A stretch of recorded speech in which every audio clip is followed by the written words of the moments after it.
Hello bachcho, let's see out the questions. Question says consider combination of two capacitors C1 and C2 with C1 greater than C2 when connected in parallel.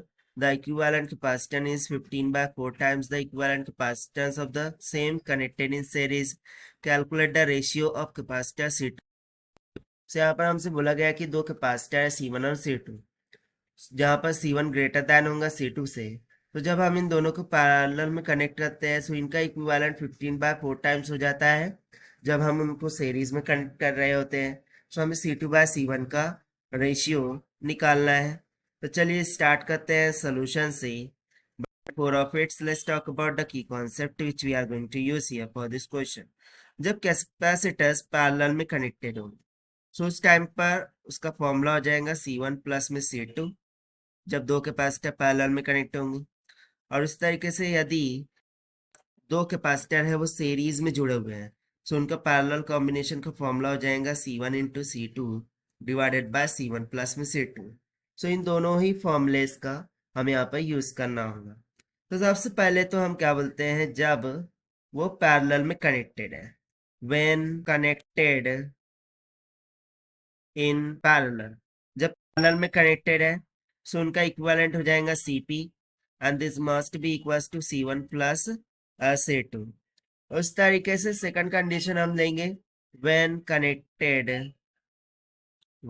Connected in series, जब उनको series में जोड़ा जाएगा so CS would be equals to C1 into C2 divided by C1 plus में C2 के equal हो जाएगा ना। अकॉर्डिंग टू क्वेश्चन हमें बोला गया है कि जो पैरेलल कॉम्बिनेशन है, ठीक है, क्या बोला गया है कि जो पैरेलल कॉम्बिनेशन में जोड़ा गया है जब उनको, सो ये 15 बाय 4 टाइम्स है सीरीज कॉम्बिनेशन की।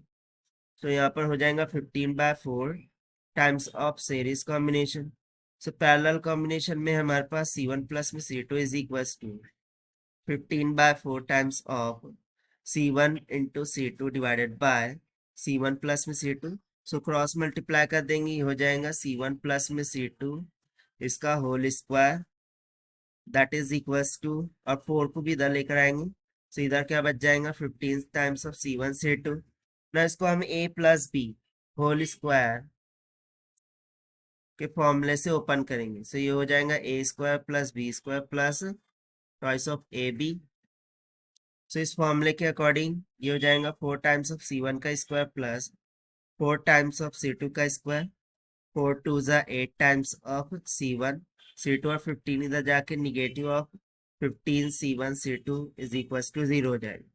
सो देखिए यहाँ से हमें इक्वेशन मिल जाएंगी 4 टाइम्स ऑफ C1 का स्क्वायर प्लस में 4 टाइम्स ऑफ C2 का स्क्वायर और माइनस में 7 times of C1 C2 is equals to 0.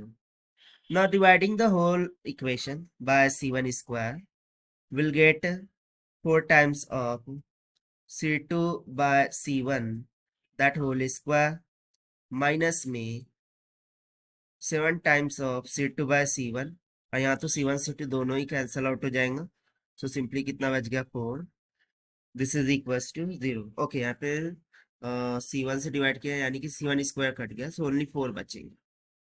Now we do let के C2 बाय C1 ये इक्वल्स टू x है सो हमें एक इक्वेशन मिल जाएंगी that is 4x square minus 7x plus 4 is equals to 0। अब इसके रूट हमें फाइंड आउट करने होंगे, but before of that if you check the b square minus 4ac, because if you see that this is nothing but ax square plus bx plus c is equals to 0 form. तो उसके लिए हम b square minus 4ac check करेंगे कि इसका value कितना आता है। से हो जाएगा माइनस का 7 का होल स्क्वायर माइनस में 4 into A is 4 multiply by C is 4। So ये कितना हो जाएगा 49 माइनस 64। सो बेसिकली ये एक निगेटिव वैल्यू आ जाएंगी which must be equals to minus of 15। So चूंकि माइनस 15 ये लेस दैन टू 0 है, सो जब हम बी स्क्वायर माइनस 4ac का फॉर्मूला लगाएंगे So obviously हमें imaginary term मिल जाएंगे. So this means to say if b square minus 4ac is negative,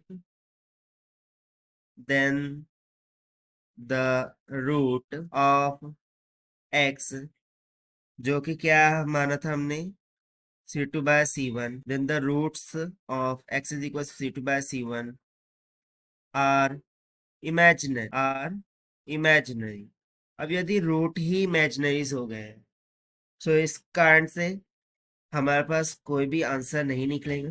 so therefore there will be no answer, no roots, no answer, and that is why, according to given option D, none of these will become correct. So this is the required solution. I hope you understand it well. Best of luck. Thank you.